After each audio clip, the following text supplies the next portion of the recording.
Hello friend, कैसे हैं आप सब लोग? उम्मीद करती हूँ अच्छे होंगे। जिसने भी अभी तक मेरी मेंबरशिप को ज्वाइन नहीं किया जल्दी जाइए मेंबरशिप को ज्वाइन कीजिए। मेरी गुड्डू की बहुत प्यारी प्यारी वीडियो देखने के लिए फीडिंग वाली और लाइफ भी आती है।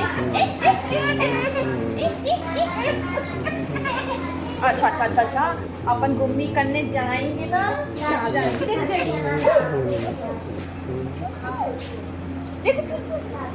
जाएगी गाइस, बहुत ज़्यादा आंधी आ रही है हमारे इधर। आपकी इधर भी आंधी आ रही है क्या?